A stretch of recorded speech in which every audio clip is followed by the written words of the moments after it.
నమస్తే చార్మినార్ న్యూస్ కి స్వాగతం. ముందుగా ముఖ్యాంశాలు.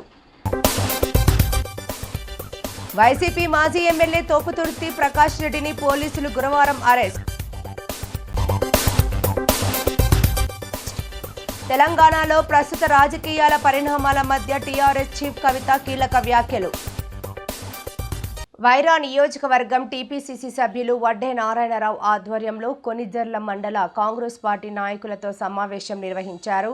ఈ సందర్భంగా జూలై 10న చింతకాని మండలంలో జరగనున్న రైతు ఆశీర్వాద సభను విజయవంతం చేయాలని పిలుపునిచ్చారు.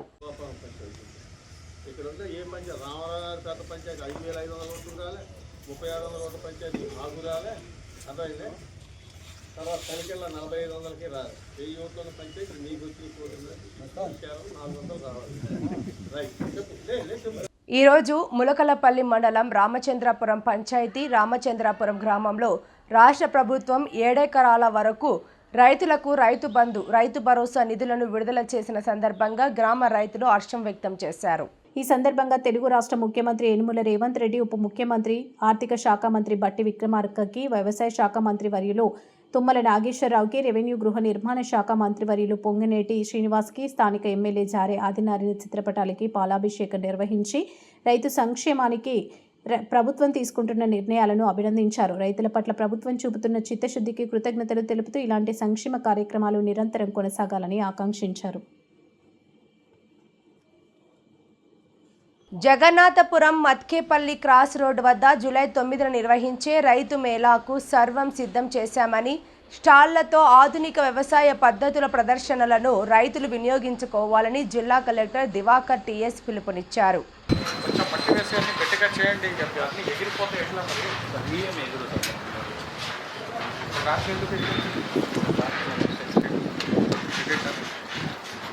ఇది సరిపోతుందా అంటే space stall space how many total 50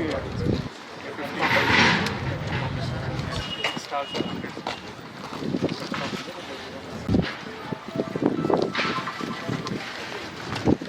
పొద్దున 5 గంటలకి start sir 9 o'clock.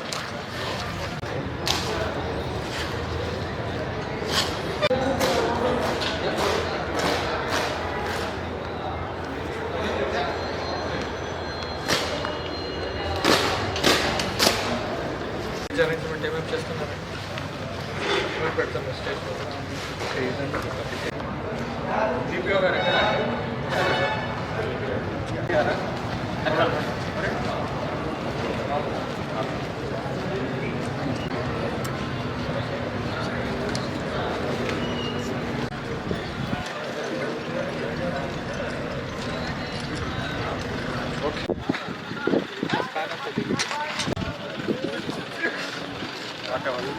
separate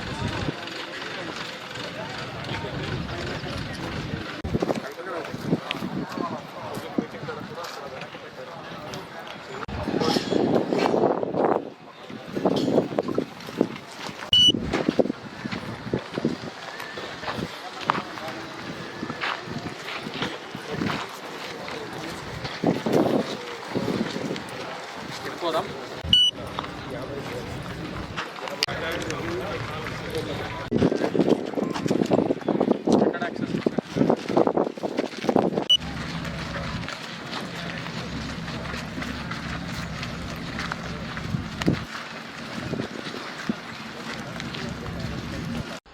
Amrabad గురుకుల పాఠశాలలో విషాహారం తిని దవాఖానా పాలైన విద్యార్థులు.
ఖమ్మం చనిపోయిన వ్యక్తులకి మరియు చిన్నారులకు ఆపరేషన్ చేస్తున్న ఆరోగ్య హాస్పిటల్. ఇది హాస్పిటల్ అండి, ఆరోగ్య హాస్పిటల్. ఈ హాస్పిటల్లో ఇప్పటికీ గత వారం 10 రోజుల క్రితమే ఓ వ్యక్తి చనిపోవడం మనం కళ్ళారా చూసాము. నైట్ ఇప్పుడు చూడండి, ఇక్కడ ఈ రోజు మార్నింగ్ ఒక వ్యక్తి చనిపోయారంట. చనిపోయిన వ్యక్తికి ఆపరేషన్స్ చేస్తున్నాం, అది చేస్తున్నాం, ఇది చేస్తున్నామని ఒక ఠాగూర్ మూవీనే చూపించారట. దీనికి కాపలాదారులు మొత్తం కానిస్టేబుల్స్, ఒక 3 సిఐలు, 3 ఏరియాలలో సిఐలు ఇక్కడ కాపలానికి వచ్చారు. ఎంతో మందిని పోలీస్ డిపార్ట్మెంట్ వాళ్ళు ఇక్కడికి వచ్చారు. ఇది ఎంతవరకు న్యాయం అనేది మనం ఆలోచించాలి. ఈ హాస్పిటల్లోకి ఎవరు కూడా రావడానికి ఆలోచించాల్సిన అవసరం ఉంది. ఎంతమంది పోలీస్ డిపార్ట్మెంట్ వాళ్ళు ఎంతమంది కాపలాలు కాస్తున్నారని డాక్టర్స్కి ఒకసారి చూస్తే మనకు అర్థమవుతుంది. ఎంతమంది డాక్టర్స్కి, ఎంతమందికి కాపలాలు, ఎన్ని హాస్పిటల్స్కి కాపలాలు కాస్తారు, ఎంతమంది డాక్టర్లను సేవ్ చేస్తారు. తండ్రి కోటం సాధువురావు 44వ వర్ధంతిని పురస్కరించుకొని కాకినాడ బస్టాండ్ మరియు కాకినాడ జీజీహెచ్లలో సుమారు 400 మందికి అన్న సంతర్పణ కార్యక్రమాన్ని కుమారుల కోటం, ప్రకాశం కోటం, ప్రభుదాసుల ఆధ్వర్యంలో ఘనంగా నిర్వహించారు. ఈ సందర్భంగా వారు మాట్లాడుతూ, మా తండ్రి పోలీస్ డిపార్ట్మెంట్లో పనిచేసి రిటైర్ అయ్యి 1982లో మరణించారని, అలాగే 2011లో మా తల్లిగారైన శకుంతలమ్మ మరణించారని, వారి మరణాన్ని గుర్తు చేసుకుంటూ వారి జ్ఞాపకాలను నెమరవేసుకుంటూ అప్పటి నుండి ప్రతి సంవత్సరం వస్త్రాలు, భోజనాలు అందించడం జరుగుతుందని, అలాగే మా కుటుంబంలో అందరూ దేశానికి సేవ చేసే పోలీసులుగా పనిచేశారని తెలిపారు. ఈ సందర్భంగా బాలయోగి, మహాలక్ష్మి, బడుగు అప్పన్న, చంటి, రాయుడు, సూరిబాబు, సత్యవతి, హేమ, పార్వతి తదితరులు పాల్గొన్నారు. 1919లో జన్మించారు. ఆయన చనిపోయి 44 సంవత్సరాలు. ఆయన గుర్తింపుగా ప్రతి సంవత్సరం కార్యక్రమం చేపట్టడం జరిగింది. వారికి 5 సంతానం, 5 కూడా ఈ విధంగానే ప్రతి దగ్గర కూడా పార్టిసిపేట్ చేయడం జరిగింది. డిపార్ట్మెంట్ పెద్ద ఆయనేమో కె ప్రసాదరావు, 2 ఆయన ప్రకాశ్రావు, 3 ఆయన ప్రభుదాసు, 4 ఆయన జయరాజు, 5 ఆయన విజయకుమారు లేట్. అందరికీ నమస్కారం అండి. నా పేరు ప్రభుదాసు. మా నాన్నగారి పేరు కె సాధురావు, రిటైర్డ్ ఆర్ఎస్ఐ. ఆయన చనిపోయి దగ్గర 44 సంవత్సరాలు అయింది. ఆయనకి 5 సంతానం. పెద్ద ఆయన ఏఎస్ఐగా ప్రసాదరావు పేరు, ఏఎస్ఐగా రిటైర్డ్ అయిపోయారు, విజయనగరంలో ఉన్నారు. 2 ఆయన ఆర్ఎస్ఐగా రిటైర్డ్ అయ్యి కాకినాడలో ఆయన రెస్ట్లో ఉన్నారు.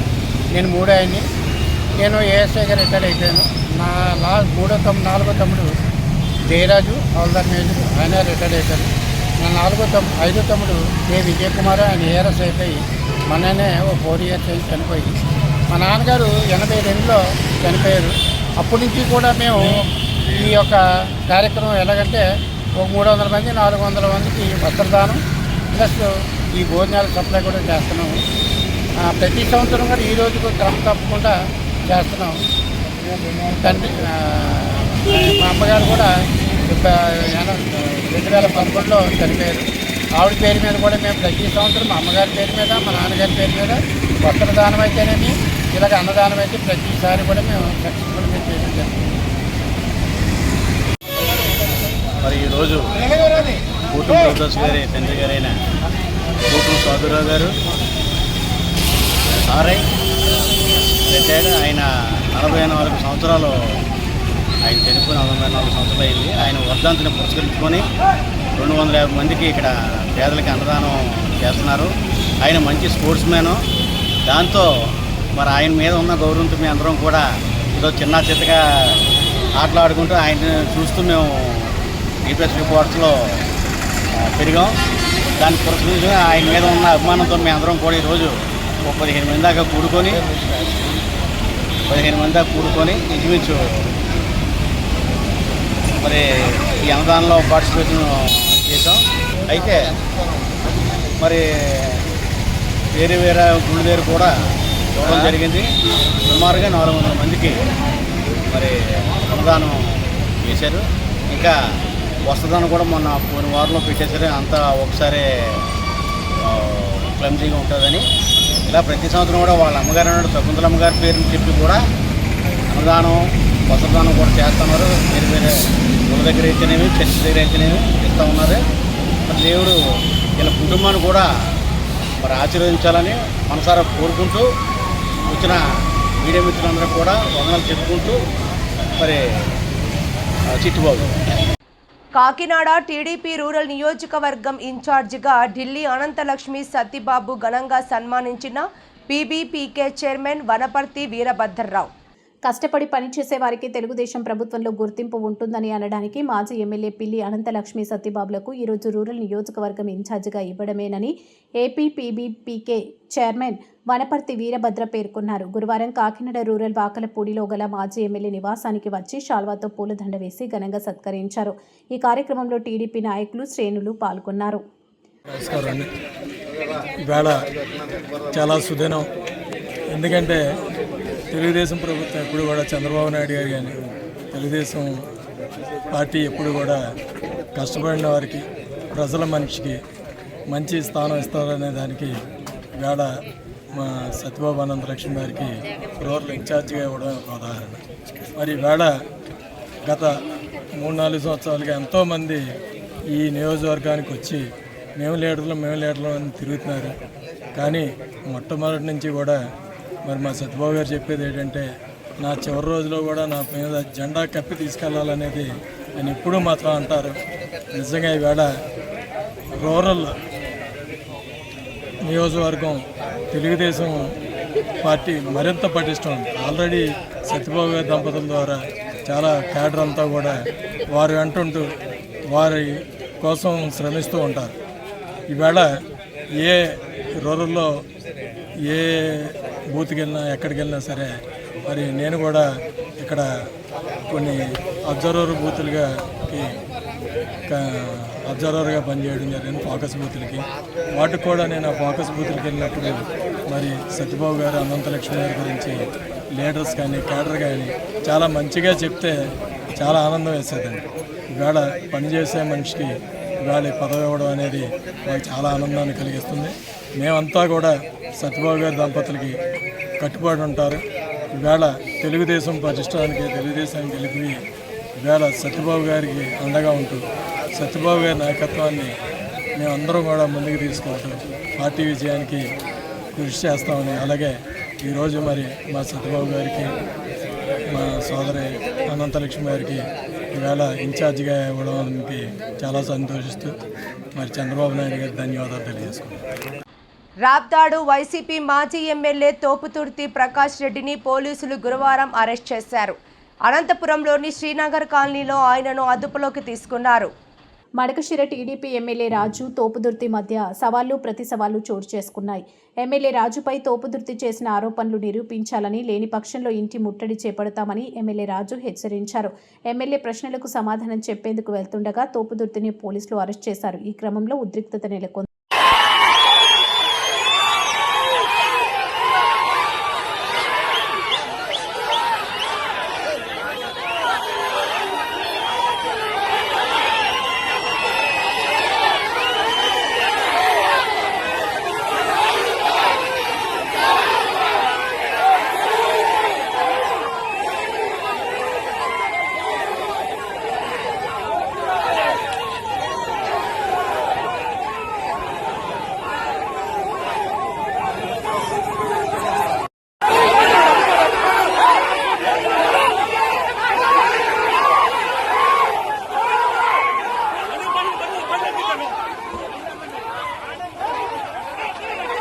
తెలంగాణలో ప్రస్తుత రాజకీయ పరిణామాల మధ్య టీఆర్ఎస్ చీఫ్ కవిత కీలక వ్యాఖ్యలు చేశారు. తన కంఠంలో ప్రాణం ఉన్నంత వరకు మళ్లీ బీఆర్ఎస్లో చేరే ప్రసక్తే లేదని ఆమె స్పష్టం చేశారు.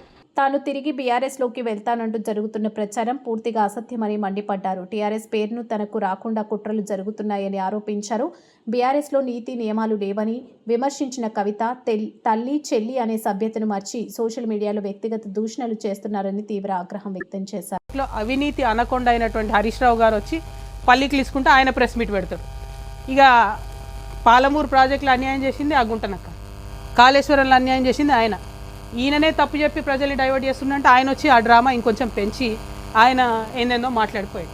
నేను అంటున్నా కదా, అదే గుంట నక్కను ఎవరి వల్ల అయితే అవినీతి జరిగిందో ఆయననే ముందట పెడుతున్న బీఆర్ఎస్ పార్టీ ఈ జన్మల బాగుపడదు, ఈ జన్మల అధికారంలోకి రాదు. ఇవాళ అవినీతితో కూరుకుపోయి ఉన్నటువంటి విషయాన్ని బయట పెడతా ఉన్నాను నేను చాలా స్పష్టంగా.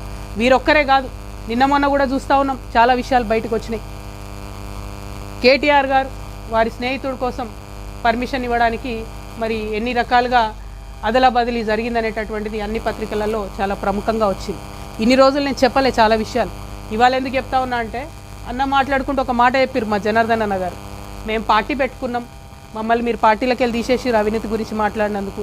నేను ఆగిపోలేదు కదా, నేను సాగాలి కదా, ప్రజల మధ్యలో ఉండాలనుకుంటున్నా. నేను నా పార్టీ పెట్టుకున్నాను, ఎలక్షన్ కమిషన్ పోయినాను, నా పని నేను చేసుకుంటున్నా. సంవత్సరన్నర కాలంగా ఒక 6 నెలలు, ఫస్ట్ 6 నెలలు చెప్పాలి ప్రజలకు కాబట్టి మీ గురించి చెప్పి వదిలేసి తర్వాత నేను ప్రజా సమస్యలు మాట్లాడుకుంటూ వెళ్తున్నా. కానీ వాళ్ళు మాత్రం ఎలక్షన్ కమిషన్కి 1000 కంప్లైంట్స్. మరి భయం లేదన్నారు కదా, నేను పార్టీ పెట్టుకుంటే మీకు ఇబ్బంది లేదన్నారు కదా, మేము అడిగిన ప్రశ్నలకు ఇంతవరకు జవాబు చెప్తలేరు కదా, మరి ఎందుకు ఈ చాటుమాటు వెన్నుపాటు వ్యవహారాలు? ఎవరన్నా మీలాంటి పత్రికా మిత్రులు మా వార్త రాస్తే సిగ్గు లేకుండా గుంటనక్క ఫోన్ చేసి ఎందుకు వేస్తాను, ఎందుకు వేస్తున్నారు వార్తలు ఏకండి. అదేవిధంగా ఇంగ్లీష్ మాట్లాడతాడు కేటీఆర్ సార్ కాబట్టి ఇంగ్లీష్ వాడు ఎవడన్నా వార్త వేస్తే ఢిల్లీకి ఫోన్ చేసి ఎందుకు వేస్తారని నేను అడుగుతాడు ఇంగ్లీష్లో. వాళ్ళు ఫోన్ చేసి చెప్తారు నాకు. ఇంత సిగ్గులేని వ్యవహారం ఎందుకు? ఒక ఆడబిడ్డగా నేను చాలా ధైర్యంగా ప్రజల మధ్యలో ఉంటాను, నేను వెళ్తున్నా. ఆంబోతుల్లాగా అడ్డగాడిదల్లాగా ఎందుకు నా కాళ్ళల్లో కట్టెలు పెట్టే పనులు చేస్తున్నారు నాకు అర్థమవుతలేదు. ఏం అవసరం ఉంది మీకు? ఒక్క ప్రశ్నకన్నా సమాధానం చెప్పిరా నేను అడిగిన వాటికి? ఇంకా నేను ఎక్కడ కూడా పర్సనల్ ఇష్యూస్ మాట్లాడను కూడా నా ప్రాణం పోయినా. కానీ ఆ బీఆర్ఎస్ పార్టీలో వీళ్ళిద్దరూ జోడెడ్లలాగా నడపాల్సిన వాళ్ళు ఇద్దరు కూడా దున్నపోతుల్లాగా ప్రజల ఇష్యూలు మర్చిపోయి కేవలం అవినీతి ఇష్యూస్ మాట్లాడడం, ఇప్పటికి కూడా అడ్డగోలుగా అవినీతి పరులను కాపాడడం. మొన్న నేను ఉద్యమకారుల పక్షాన పోయి అక్కడ ఉద్యమం చేస్తున్నా అండి. ఏం డ్రామా చేసిండ్రు కాంగ్రెస్ బీఆర్ఎస్ కలిసి? అంటే మీకు ఆ పూటకు నన్ను ఆపడానికి, ఉద్యమకారుల వార్తలు రాకుండా ఉండడానికి అయితే కాంగ్రెస్తో జత కడతాడు, అయితే బీజేపీతో జత కడతారు. ఏముంటుంది నీయతు న్యాయం ఏముండదా? ఒక పార్టీకి ఒక లైన్ ఉండదా? ఏంటది డైరెక్షన్లెస్గా పోయి అక్కడ డ్రామా. ఆయన గుంటనక్క కింద పడ్డాడట, ఈయన పోయి ఆయనను పరామర్శించిండట. ఏడ కింద పడ్డాడో ఏమైందో అసలు ఎంత విచిత్రం అంటే ఆ రోజంతా మీరు చూస్తే ప్రతి ఒక్కరికి ఫోన్లు చేసి మీరు ఉద్యమకారుల వార్తలు వేయొద్దు. ఎందుకు వేయొద్దు? వచ్చేదా తెలంగాణ ఉద్యమకారులు లేకపోతే? మీరు మాట్లాడతలేరు. నేను ఒత్తిడి తెస్తున్నా కాంగ్రెస్ ప్రభుత్వం మీద, ఉద్యమకారులకు ఇచ్చిన మాట చేయాలని. మీకేం ప్రాబ్లము? మీరెందుకు అడ్డుపడతారు? ఇవాళ అడుగుతా ఉన్నా నేను, 1400 కోట్లు ఇవాళ బీఆర్ఎస్ పార్టీ అకౌంట్లు ఉన్నాయి కదా, అవి క్విట్ ప్రో కింద వచ్చినాయి కాదా? అవినీతి సొమ్ము కాదా? ఆంధ్ర కాంట్రాక్టర్లు ఇచ్చినాయి కాదా? పంచండి. అవినీతి సొమ్ము అంతా కూడా అమరవీరుల కుటుంబాలకు పంచండి.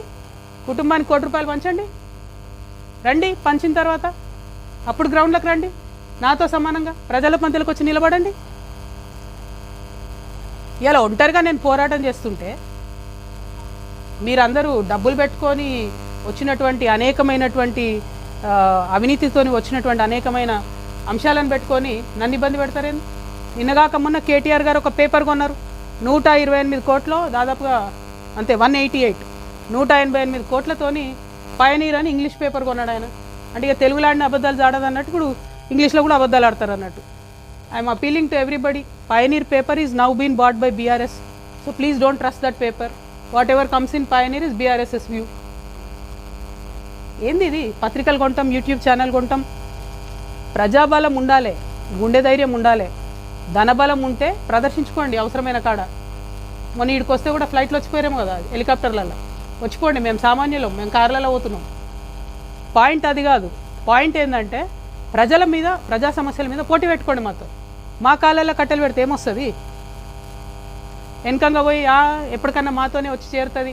చెప్తా ఉన్నా ఇవాళ నా కంఠంలో ప్రాణం ఉన్నంత వరకు, నా కంఠంలో ప్రాణం ఉన్నంత వరకు మళ్ళీ బీఆర్ఎస్ పార్టీతో చేరేదే లేదు, జత కట్టేదే లేదు. ఎందుకు చెప్తున్నా అంటే బాధతో చెప్తున్నా. నేను మళ్ళీ చెప్తున్నా, పర్సనల్గా నేను ఎంత హ్యూమిలియేషన్ గురైనా ఒక్క విషయం కూడా నేను బయట చెప్పను. రాజకీయంగా డెఫినెట్గా చెప్పిన, ఇంకా చాలా చెప్తా. ఇలా పొద్దున్నే ఫీనిక్స్ ట్వీట్ చేసిన నేను, 80,000 కోట్ల తెలంగాణ ప్రజల ఆస్తి అది. ఎవడబ్బా సొమ్ము? ఇచ్చింది ఎవరు? హరీష్ రావు గారు కేటీఆర్ గారు కాదా ఫీనిక్స్ అనే సంస్థను పెంచి పోషించింది, కాపాడింది? ఎక్కడోడు వాడు, తెలంగాణోడా ఆంధ్రోడా? ఎందుకని పంచిపెడతారు మీరు? ఇప్పుడు దాన్ని అవినీతిని ఇప్పుడున్న గవర్నమెంట్ కంటిన్యూ చేస్తుంది కదా. మీరు తెరిస్తే కిటికీలు. జాతీయ పార్టీలకు ఏముంటుంది తెలంగాణ ఆంధ్ర ఫీలింగు? తెలంగాణ భూములు కాపాడుకోవాలని వాళ్ళకి ఎందుకు ఉంటుంది? వాళ్ళు వచ్చి డోర్లు తెరిచిరియాల అవినీతికి. 33 లక్షల టన్నుల కలప అండి కొడతాడు వాడు, ఫీనిక్స్ కంపెనీ వాడు. 10 కేసులు పెట్టింది ఫారెస్ట్ డిపార్ట్మెంట్. సింపుల్గా ఫైన్ కట్టి పక్కకి వెళ్ళిపోయాడు. కొట్టచ్చా 33 లక్షల కలప? హైదరాబాద్ నగరం నడిబొడ్డున ఎడ దొరుకుతుంది అంత గ్రీనరీ? ఇవ్వడానికి వీళ్ళకి లేదు. కేసు పెట్టిన ఫారెస్ట్ డిపార్ట్మెంట్ కూడా ఇంతవరకు కుయ్యి అంటలేదు, కై అంటలేదు. మేము వదిలిపెట్టాం. నేను చెప్తున్నా, భూ పోరాటం, భూదందా, భూ కబ్జా నేను ముందే చెప్పిన. 2014 నుంచి తెలంగాణ వచ్చినప్పటి నుంచి నేను అధికారంలోకి వచ్చేదాకా అన్ని రివ్యూ చేస్తాం. కేసీఆర్ గారు గవర్నమెంట్ ఇచ్చింది రివ్యూ చేస్తాం, రేవంత్ రెడ్డి గారు గవర్నమెంట్ ఇచ్చిన అభివృద్ధి ప్రధానంగా పనిచేసిన మాజీ ఎమ్మెల్యే పిల్లి అనంతలక్ష్మి సత్యనారాయణ మూర్తులు చేసిన కృషికి ఫలితంగానే ఈరోజు టీడీపీ కాకినాడ రూరల్ నియోజకవర్గం ఇన్ఛార్జిగా ఇవ్వడమేనని టీడీపీ సీనియర్ నాయకులు మాజీ ఎంసీ చైర్మన్ కర్రి వెంకటరాజు పేర్కొన్నారు. గతంలో 2 పర్యాయాలు ఎమ్మెల్యేగా పనిచేసిన పిల్లి అనంతలక్ష్మి సత్యనారాయణ మూర్తులు నియోజకవర్గంలో అభివృద్ధి ధ్యేయంగా పనిచేసే ప్రజలకు కావాల్సిన మౌలిక సదుపాయాలు, సంక్షేమ పథకాలను అందించారని గుర్తు చేశారు. అలాగే 2 సంవత్సరాల కాలంలో ఎమ్మెల్యే పంతం నానాజీ సుమారు 1000 కోట్ల రూపాయల నియోజకవర్గంలో అభివృద్ధికి ఖర్చు పెట్టారని గుర్తు చేశారు. కూటమి ప్రభుత్వంలో ప్రధానమంత్రి మోడీ ఆశీస్సులతో ముఖ్యమంత్రి చంద్రబాబు నాయుడు, ఉప ముఖ్యమంత్రి పవన్ కళ్యాణ్, ఐటీ శాఖ మంత్రి నారా లోకేష్ల ఆధ్వర్యంలో దేశంలోని ఆంధ్రప్రదేశ్ మొదటి స్థానంలో ఇచ్చేందుకు కృషి జరుగుతుందని గుర్తు చేశారు. ఈ సందర్భంగా పిల్లి అనంతలక్ష్మి సత్యనారాయణ మూర్తి దంపతులకు ఘనంగా శాల్వాతో పూలదండ వేసి సన్మానం చేసి శుభాకాంక్షలు తెలిపారు. స్థానిక శాసనసభ్యులు పంతం నానాజీ గారు ఇప్పుడు మన ఈ 2 సంవత్సరాల కాలం చూసుకుంటే గ్రామాల్లో కోట్లాది రూపాయలు, సుమారు 1000 కోట్ల రూపాయల పైన గ్రామాల్లో రోడ్లు వేసి అభివృద్ధి చేశారు. అలాగే సంక్షేమ పథకాలు కూడా 100% ప్రజలందరికీ అందజేస్తారు. పార్టీలు చూస్తలేదు, కులాలు చూస్తలేదు, మతాలు చూస్తలేదు, అలాగే ప్రాంతాలు, వర్గాలు ఇవేం చూడకుండా పనిచేస్తున్నారు. ప్రభుత్వం యొక్క లక్ష్యం ఉంటే పోలవరం ప్రాజెక్ట్ నిర్మాణం పూర్తి చేసి రైతులందరికీ కూడా వాటర్ అందజేయాలి, అలాగే అందరికీ డ్రింకింగ్ వాటర్ అందజేయాలి. అలాగే అమరావతి రాజధాని నిర్మాణం పూర్తి చేసి ఒక గొప్ప రాజధాని నిర్మాణం చేయాలి. అలాగే విశాఖను ఐటీ రంగంగా అభివృద్ధి చేసి యువతని అందరికీ కూడా ఉద్యోగ అవకాశాలు కల్పించాలి. విశాఖ ఐటీ రాజధానిగా డెవలప్ చేసి అనే ఏకైక లక్ష్యంతో ఈ కూటమి ప్రభుత్వం పనిచేస్తుంది. ముఖ్యమంత్రి చంద్రబాబు నాయుడు గారు అయితేనే, ఉప ముఖ్యమంత్రి పవన్ కళ్యాణ్ గారు అయితే, లోకేష్ గారు అయితేనే, వీళ్ళందరూ కూడా రోజుకి సుమారు 18 గంటల నుంచి 20 గంటలు కష్టపడి ఈ రాష్ట్ర అభివృద్ధి కోసం పనిచేస్తారు. దానిలో భాగంగా ఈ కూటమి ప్రభుత్వంలో స్థానిక శాసనసభ్యులు జనసేన అభ్యర్థి పంతం నానాజీ గారితో పాటు ఈరోజు కాకినాడ రూరల్ తెలుగుదేశం పార్టీ ఇన్ఛార్జిగా పిల్లి అనంతలక్ష్మి సత్యనారాయణమూర్తి గారి నియమించడం జరిగింది. వీరిద్దరూ కూడా ఈ నియోజకవర్గాన్ని ఎంతో అభివృద్ధి చేసి సంక్షేమ పథకాలు ప్రజలందరికీ అందజేసే పోటాపోటీగా వీళ్ళిద్దరూ కలిసి ఈ నియోజకవర్గాన్ని అభివృద్ధి ప్రజలను నిలిపి రాష్ట్రంలోనే ఈ కాకినాడ రూరల్ నియోజకవర్గాన్ని మంచి గుర్తింపు తీసుకొచ్చి అభివృద్ధి చేస్తారని చెప్పి మేము అందరూ ఆశిస్తున్నాం. అది జరుగుతుంది, అదే సత్యం. ఈరోజు కార్యకర్తలందరూ కూడా, మేమందరూ కూడా తెలుగుదేశం పార్టీ ఇక్కడ సుమారు 1000 మంది వరకు ఉన్నారు. మేమంతా కూడా ఎంతో సంతోషిస్తున్నాం. ఎందుకంటే అభివృద్ధి సంక్షేమానికి గుర్తింపునిస్తూ ఈరోజు వారికి పదవి ఇవ్వడం జరిగింది. రేపటి నుంచి స్థానిక శాసనసభ్యులు నానాజీ గారు, అలాగే మాజీ శాసనసభ్యులు ఇన్ఛార్జిని పిల్లి అనంతలక్ష్మి గారు, సత్యనారాయణ గారు కలిసి ప్రయాణం చేస్తూ నియోజకవర్గానికి అభివృద్ధి పడాలని నడుపుతారని తెలియజేస్తూ ఈ అవకాశం ఇచ్చిన మీకు నా హృదయపూర్వక నమస్కారాలు తెలియజేస్తున్నాను.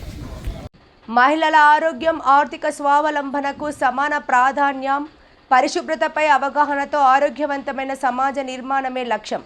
బోయపాటి కాంతం మహిళల సాధికారత అంటే కేవలం ఉపాధి అవకాశాలు కల్పించడం మాత్రమే కాదని, వారి ఆరోగ్యం, వ్యక్తిగత పరిశుభ్రత, ఆర్థిక స్వావలంబనకు సమాన ప్రాధాన్యం ఇవ్వాల్సిన అవసరం ఉందని సామాజిక కార్యకర్త బోయపాటి కాంతం పేర్కొన్నారు.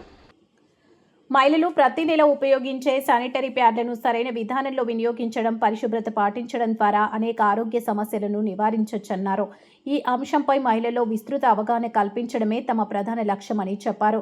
Srikanth speech therapy and welfare association ఆధ్వర్యంలో 21 మండలాల్లో 31 మంది మహిళల భాగస్వామ్యంతో మహిళల ఆరోగ్య పరిరక్షణ, నెలసరి పరిశుభ్రత, ఆర్థిక స్వావలంబనకు సంబంధించి ప్రత్యేక ప్రాజెక్టును చేపట్టనట్లు బోయపాటి కాంతం వెల్లడించారు. శానిటరీ ప్యాడ్ల తయారీ, పంపిణీ వంటి రంగాల్లో మహిళలను ప్రోత్సహించడం ద్వారా వారికి అదనపు ఆదాయ వనరులు కల్పించడమే కాకుండా పరిశుభ్రమైన ఉత్పత్తులు అందుబాటులోకి తీసుకురావడం కూడా ఈ కార్యక్రమం లక్ష్యమని తెలిపారు. వార్తలు ముగించే ముందు ముఖ్యాంశాలు మరోసారి. వైసీపీ మాజీ ఎమ్మెల్యే తోపుతుర్తి ప్రకాష్ రెడ్డిని పోలీసులు గురువారం అరెస్ట్. తెలంగాణలో ప్రస్తుత రాజకీయాల పరిణామాల మధ్య టీఆర్ఎస్ చీఫ్ కవిత కీలక వ్యాఖ్యలు. ఈ వార్తలు ఇంతటితో సమాప్తం. నమస్కారం.